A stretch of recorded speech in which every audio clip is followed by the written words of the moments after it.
Nelia Santos. Nakatira dito sa Taguyo, Kapalit, Pampanga. Ang naramdaman ko po dito sa gamot na ito bago ko uminom, yung gabi na yun, masakit ang aking sikmura at saka hindi ako makaihi. Ngayon, nagpunta po ako kay Sister Senny na parang inano ako lang.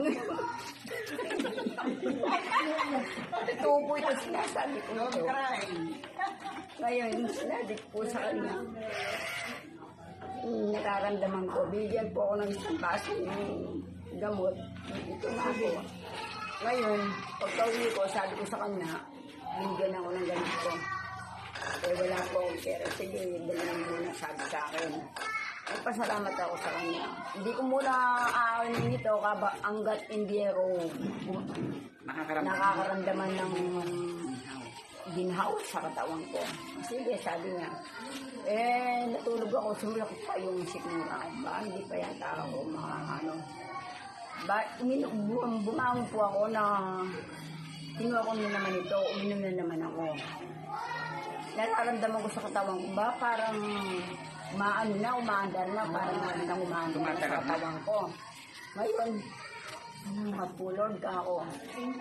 Maaga ako nagising dahil maano na yung pakaramdam ko.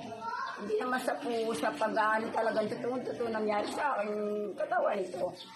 Ngayon, yung may sakit dito sa namin, binigyan ko ng ganito para ikalat itong gamot nito. Ngayon, nag-Bible kami. Tinawag ako, magsalita ka, sabi sa akin. I-share ko po ito. Talaga naman totoo Hindi ko naman po i-share kung hindi totoo nangyari sa aking katawan. 73 years old na po ako ngayon. Hindi malakas pang katawan kung nagpupunta pa ako. Hindi ko na yung iba-iba sakit. Ang Panginoon ako na sa katawan ko, sabi ko. Kaya naiiyak man ako. Totoo yung sinasabi ko ito. Gumaling po ako.